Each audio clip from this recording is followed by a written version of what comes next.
Magandang gabi sa ating lahat. Patuloy pong epekto ng dalawang weather systems sa ating bansa.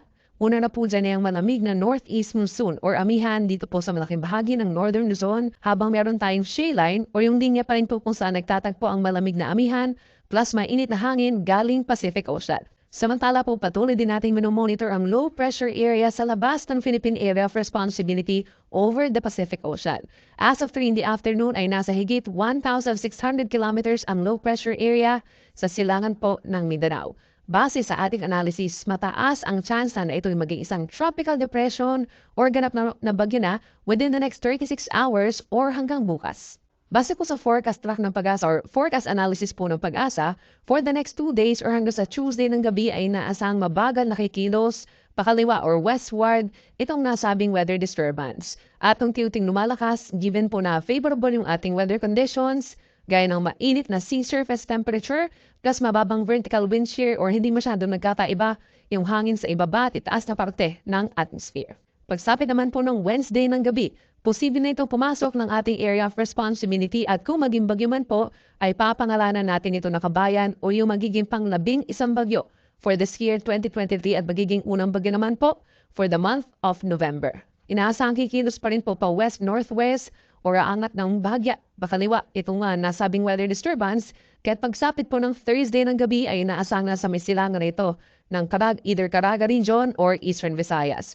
Possible pa mo magbago yung tinatahak na direksyon at yung traffic, even yung lakas na nakikita natin regarding to sa nasabing weather disturbance. Kaya palagi po magantabay sa ating mga updates dahil the moment na maging tropical depression ito sa labas ng ating PAR, maglalabas po ng official track ang Pag-asa. Base naman po sa ating latest satellite animation, yung magiging weather natin for tonight hanggang bukas sa madaling araw, asahan yung maulang panahon over Aurora and Quezon provinces, dulot po ng shade line o yung banggaan nga ng mainit at malamig na hangin, plus asahan ng bahagyang malamig na temperatura over here in northern Luzon, lalo na po sa may Batanes and Babuyan Islands, merong mga mahihinang ulan epekto ng northeast monsoon.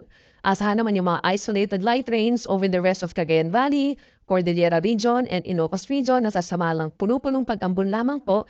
And for the rest of the country kabilang po ang Metro Manila, generally bahagyang maulap hanggang maulap ang kalangitan overnight, nasasamahan lamang ng mga localized thunderstorms o itong mga puti.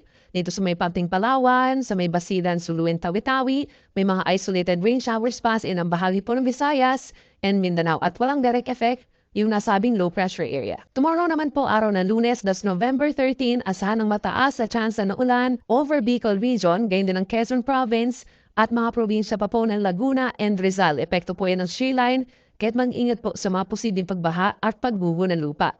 Magdala rin po ng payong ang ating mga kababayan over Aurora, Cagayan Valley at halos buong Cordillera Administrative Region, dulot po ng northeast monsoon ramihan, asahan yung mahina hanggang katamtaman ng mga pagulan. Habang sa natitirang bahagi po ng southern Luzon, lalo na dito sa may Oriental Mindoro, Marinduque and Romblon, mataas po ang tsansa ng mga pagulan umaga pa lamang bagamat sumisilip si Haring Araw. For the rest of Calabarzon, Metro Manila, rest of Central Luzon, generally bahagyang maulap na kalangitan at sasama lang po ng mga saglit na pag-ulan. Habang dito naman sa may Ilocos Region, mababa pa rin po ang chance ng ulan, lalo na po sa dakong umaga hanggang tanghali. Sa ating mga kababayan po sa Visayas, asahan pa rin ang mataas sa tsansa ng ulan dito po sa may Eastern Visayas, lalo na sa mga probinsya ng Northern Samar and Eastern Samar. Magdala po ng payong at mag-ingat sa mga posibleng pag-ulan na maaaring mag-cause ng mga flash floods or landslides. Dito naman po sa western and central portions of Visayas, bahagyang maulap hanggang maulap ang kalangitan. Aasahan din po ang mga pagulan, lalo na dito sa may parte Aklan and Capiz. Epekto na rin po yan na unti-unti pagbaba nitong shear line at may mga localized thunderstorms in other areas of Panay Island and Central Visayas. Habang dito naman po sa Mindanao, bahagyang maulap at misang maaraw pa rin ang kalangitan, nasasama ng mainit at maalisangan na tanghali, lalo na po dito sa may southern portions of Mindanao.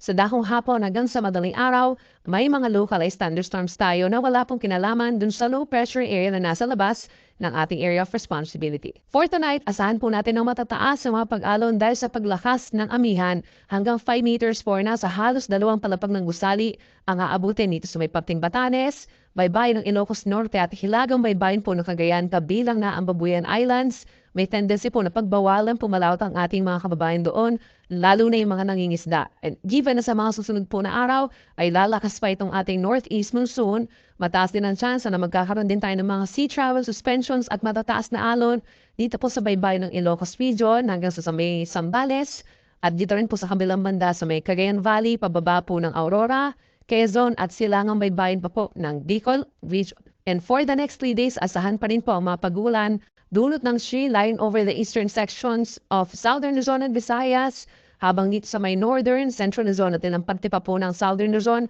ay may epekto na po ng northeast monsoon. So bababa ang temperatura lalo na po sa madaling araw ng karamihan ng ating mga kababayan. Habang pagsapit po ng Thursday, Wednesday ng gabi hanggang Thursday, dahil nga po lumalapit itong low pressure area na possible na maging bagyo, yung trough or yung extension nito ay magpapaulan naman over the eastern sides of Visayas and Mindanao. So kung dito sa Metro Manila, kung mapapansin po nila, mababa na yung chance ng mga thunderstorms dahil po lumalakas yung ating northeast monsoon. So asahan lamang po yung mga isolated light rains, mostly makulimlim po ang panahon pero hindi naman po sasamahan yan ng malalakas at tuloy-tuloy na ulan. Sa ating mga kababayan po sa Baguio City and the rest of Cordillera region na rin po, asahan ang unti-unting pagbaba ng temperatura. Possible po yung 14 to 15 degrees Celsius sa madaling araw at sasamahan din ito ng makulimlim na panahon. At meron lamang pong tsansa ng mahina hanggang katamtaman na ulan, lalo na po sa Tuesday. Sa ating mga kababayan over Bicol Region, asahan pa rin po ang maulang panahon Tuesday hanggang Thursday. So kung lalabas po ng bahay, ay magdala po ng payong. Meron tayong pamisa-misang malakas na ulan na posible po magdulot ng mga pagbaha at pagguho ng lupa doon. Sa atong mga kaigsonan din na over Metro Cebu, Tuesday and Wednesday bahagyang maulap at misang maaraw naman ang kalangitan, nasasamahan ng mga localized thunderstorms or pulupulong mga pagulan at pagkidlat pagkulog pagsapit ng hapon.